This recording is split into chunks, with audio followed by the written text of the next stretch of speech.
పచ్చని చెట్లతో ఎంత అందంగా ఉందో. అయ్యో, నా గొర్రెలు ఎట్టిపోయాయి. ఏం దావీదు ఎగిరెగిరి పడుతున్నావు? నాతో గెలవగలవా? నాతో పోరాడతావా? రా చూసుకుందాం. సరే పద, ఎవరు ఓడిస్తారో చూసుకుందాం.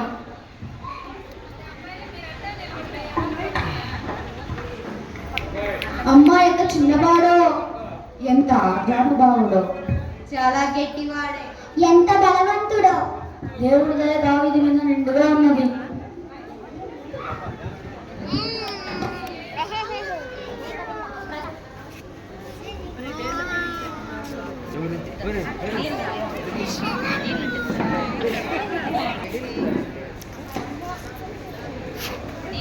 మహారాజా, ఎవరో దావీదంట గొలియాతుని చంపేశాడు. ప్రజలు మీ దగ్గరికి తీసుకొస్తున్నారు దావీదుని.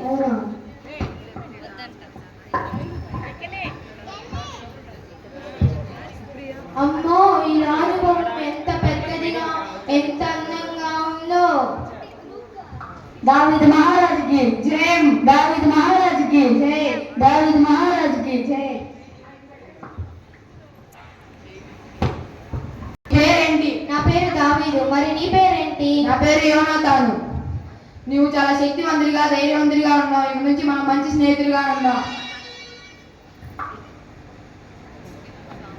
దావీదు గురించి మాట్లాడుకునేది నాకు నచ్చడం లేదు.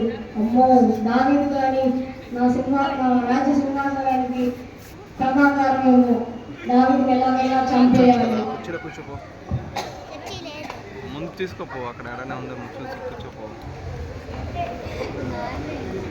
దావీదు, మా నాన్నగారు నీ మీద చాలా కోపంగా ఉన్నారు. జాగ్రత్తగా ఉండు. ఇదిగో కత్తి వస్త్రములు తీసుకో. ఇక మా నాన్నగారి కోపం వల్ల మనం ఇక కలుసుకోలేము. మన ప్రార్థన చేద్దాం. సరే.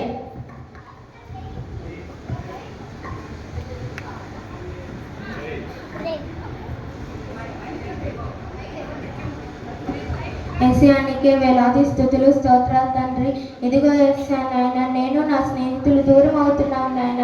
ఇదిగో యేసయ్య, మేము ఎక్కడ ఉన్నా నాయన, మా స్నేహం బలంగా ఉండేలాగా చూడు నాయన. అలాగే యేసయ్య నాయన, సౌలు రాజు గారి కోపం తగ్గి మేమిద్దరం మళ్ళా కలిసి మెలిసి మేము మళ్ళీ స్నేహితులుగా ఉండేలాగా చూడు నాయన. మేమిద్దరం ఎక్కడున్నా నీకు లోబడి ఉండేలాగా చూడమని యేసుక్రీస్తుని అడుగుతున్నాం తండ్రి. ఆమేన్. సరే, మన ఇద్దరం ఇంకా ధైర్యంగా, దయగలిగి మంచి స్నేహితులుగా ఉన్నాం.